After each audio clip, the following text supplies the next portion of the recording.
Olá! Qual a verdadeira riqueza, o verdadeiro tesouro que você tem carregado? E como alimentar o verdadeiro tesouro que nós encontramos? Bom, diante desses questionamentos, quero convidar você a rezar comigo a palavra de hoje. Sou eu quem te faz companhia, Padre Fábio.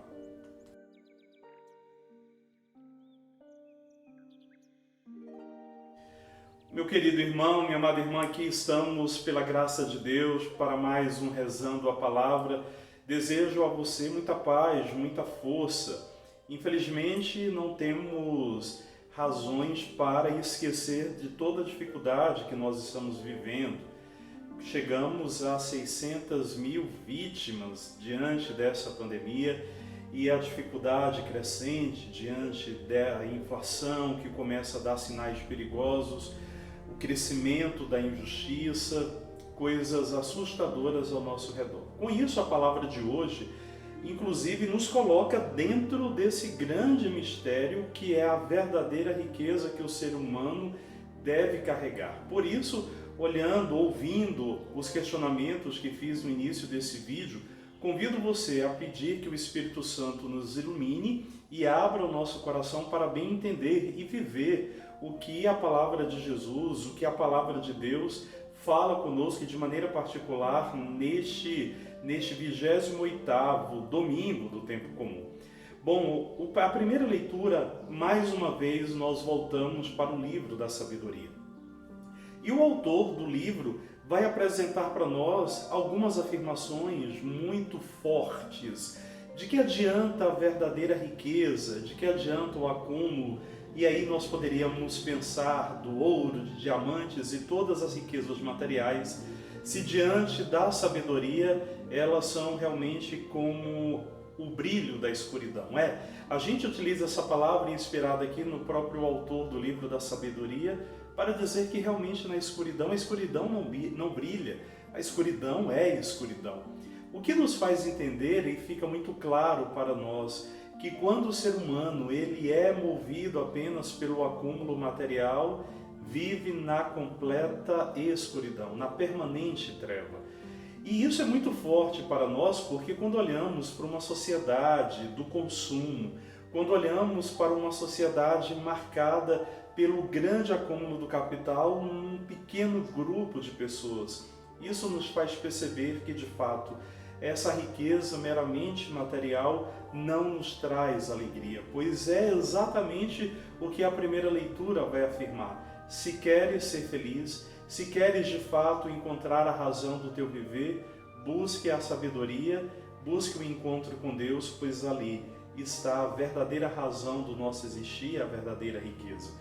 É bem verdade que o Evangelho, que inclusive rezamos agora, e essa primeira leitura, não está falando que o ser humano não deva ter uma vida digna. Pelo contrário, a vida digna deve ser para todos. E o acúmulo excessivo de algumas pessoas é causa de injustiça e, consequentemente, impedimento para que as pessoas tenham dignidade. É tão interessante quando nós olhamos para os dias de hoje, inclusive quando olhamos para a chamada elite brasileira, e aqui me inspiro inclusive no cantor e artista Emicida, que diz uma coisa interessante e como a arte pode nos ajudar. Mais do que falar de uma elite, nós temos um grupo de burgueses, a chamada burguesia, que explora os mais pobres e sofridos, porque nada fazem deles melhores do que os que têm menos. E quando nós olhamos realmente para a sociedade brasileira, tão vergonhosa, porque quantas pessoas nós encontramos e nós conhecemos que se sentem incomodadas de ver o bem-estar do outro. Neste país, a gente ainda olha para os menos favorecidos e os pobres como subcategoria. E a melhora de vida desses é um incômodo para aqueles que sempre se mantiveram no poder. E é diante dessa realidade que nós encontramos o Evangelho de hoje. Fala que um determinado homem, nós não sabemos o nome dele, nós não sabemos detalhes dele, só sabemos que ele se apresenta como alguém que aparentemente é muito dono de si, alguém realmente como muito correto na sua prática religiosa. Até porque, em comparação com aquela mulher hemorroíça, envergonhada, que apenas toca Jesus por detrás, este homem vai correndo e se apresenta diante de Jesus e faz uma pergunta. Aparentemente, a pergunta dele é muito boa e muito sincera. O que deveria fazer para ter a vida eterna? E Jesus então vai dizer, olha, para ter a vida eterna, você deve fazer isso, você deve fazer aquilo, você deve respeitar o outro, não roubar do outro. É interessante observar que o ensinamento de Jesus, o que Jesus pede para aquele homem, não é nada que ele faça diretamente para Deus. Jesus não diz que ele deve fazer longas horas de oração, que deve estar em adoração permanente, não fala que ele deve ser devoto disso ou daquilo. Pelo contrário, o ensinamento de Jesus leva para uma prática em relação ao outro, o que nos faz entender o mandamento verdadeiro, que nós serviremos a Deus, nós amaremos profundamente a Deus e conseguiremos uma vida de profunda intimidade com Deus quando a nossa vida está à disposição do outro, quando o que nós somos e o que nós temos está à disposição do outro. E aí esse homem então vai dizer para Jesus, olha Senhor, eu já faço tudo isso. E aí parece num determinado momento, se o texto bíblico terminasse ali, que aquele homem já havia alcançado o máximo da sua entrega, da sua perfeição como um homem de fé. Só que aí Jesus acrescenta, mas ainda te falta uma coisa, vá, vende tudo que tens e dá aos pobres. E aquele homem abaixa a cabeça e vai embora. Ora, queridos, este homem representa muito bem muitos de nós, que movidos apenas pelo desejo de ter, e muitos que muito possuem, apenas distribuem um pouco de certas migalhas e consideram que já fizeram tudo o que é necessário. Há uma palavra, quando nós voltamos lá no texto original, que nos dá a entender que este homem é um grande latifundiário, na verdade. Um grande produtor, um grande dono de várias propriedades de terra. O que nos faz observar que realmente o enriquecimento deste homem, por mais lícito que tenha sido, o acúmulo excessivo dele é causa de pobreza para outros.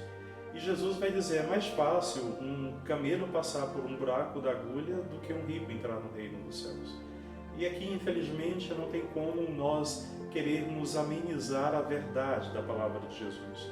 De fato, quando nós olhamos para o mundo, quando nós olhamos para a sociedade brasileira, quando nós olhamos ao nosso redor, inúmeros são aqueles que nada fazem para que milhões e milhões tenham algo para sobreviver. Quando nós, de fato, aprofundamos a desigualdade social, não é porque o mundo não tem comida suficiente para todas as pessoas, não é porque o mundo não tenha lugar para onde todos morarem, não é que não existam terra onde todos possam produzir, mas o acúmulo excessivo dos ricos, dos milionários e bilionários fazem com que bilhões de seres humanos vivam na pobreza, como a gente inclusive assiste neste país, um sistema que favorece os ricos e a gente vê, infelizmente, os pobres e aqueles que estão na extrema pobreza aumentarem. Assim, o texto bíblico é muito forte. Os discípulos, então, voltam para Jesus e dizem, mas Senhor, nós deixamos tudo e te seguimos. Aqui Jesus nos apresenta uma proposta muito clara. A nossa renúncia não deve ser apenas uma vez na vida, mas que sejamos capazes de renunciar para que a justiça aconteça.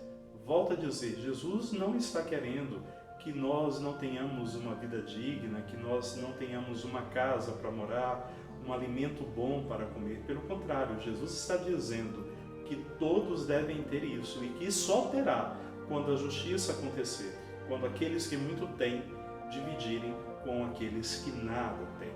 E isso é possível respondendo então ao último questionamento que fiz lá no início do vídeo, a segunda leitura, que é mais um trecho da carta aos Hebreus. A palavra do Senhor é o grande tesouro. A palavra do Senhor é o nosso mais precioso tesouro, porque ela é verdadeiro alimento. Ela é verdadeira fonte de vida. E quando essa palavra, de fato, nos alimenta, ou seja, nos transforma, nós nos tornamos instrumentos de paz, de amor e de justiça. Que o Senhor nos faça viver com alegria a sua palavra, que o Senhor nos dê força para denunciar as injustiças e que o Senhor não permita que nós sejamos causa de injustiça e que assim possamos entender que o reino de Deus, o convite a Jesus, só se torna concreto na nossa vida quando a gente aprende a dividir o que somos e o que temos. Paz e bem para você.